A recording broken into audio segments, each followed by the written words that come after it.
జగన్ నిన్ను అధపాతాళానికి తొక్కకపోతే నా పేరు పవన్ కళ్యాణ్ కాదు, నా పార్టీ జనసేన పార్టీ కాదు అని పవన్ కళ్యాణ్ గారు బహిరంగ సభలో చెప్పారు. చెప్పినట్టుగానే జగన్మోహన్ రెడ్డి గారు అధపాతాళానికి తొక్కబడ్డారు.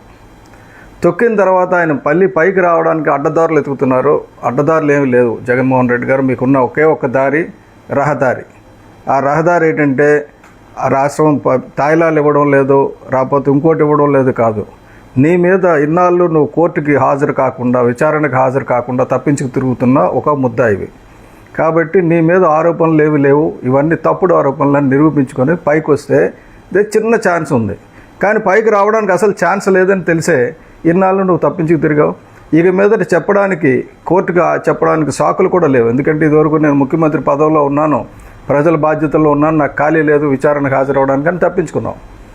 ఇప్పుడు ముఖ్యమంత్రి లేదు, ప్రతిపక్ష హోదా కూడా లేదు. కాబట్టి నువ్వు ప్రశాంతంగా వెళ్ళి కోర్టుకు హాజరై నిర్దోషాన్ని పైకి వస్తే ఒక్క ఛాన్స్, ఆ వచ్చే ఛాన్స్ లేదని నీకు తెలుసు, నాకు తెలుసు.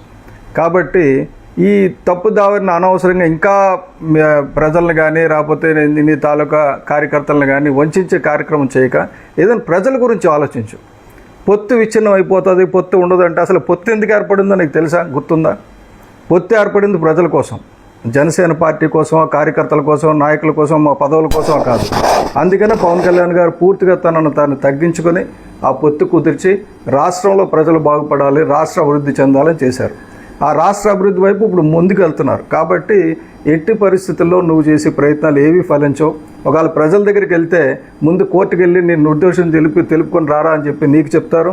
అలాగే ఎవరైనా మీ నాయకులు వెళ్తే బూతులు తట్టుగా జైలుకి పోగా మిగిలిన వాళ్ళు ఎవరైనా వెళ్తే వాళ్ళకు కూడా ప్రజలు బుద్ధి చెప్తారు. కాబట్టి ఇటువంటి తప్పుడు ఆలోచనలు ఏం పెట్టుకోకుండా వెంటనే ముందు విచారణకు హాజరై ఆ త్వరితగతిన విచారణ పూర్తి చేసుకుని పైకి రా. ఈ లోపల పోలవరం పూర్తి అయిపోతుంది, అటు అమరావతి కూడా కట్టాల్సింది కడతారు, మిగతా నిర్మాణాలన్నీ అవుతాయి, గ్రామాలన్నీ కూడా మంచి అభివృద్ధి చెందుతాయి, బ్రహ్మాండంగా ఉంటుంది. ఒకవేళ నిజంగా నువ్వు అప్పుడు నిర్దోషణ పైకి వస్తే నీకు కూడా ఒక ఛాన్స్ ఉంటుంది, లేదంటే ఇంక లేదు, అంతే.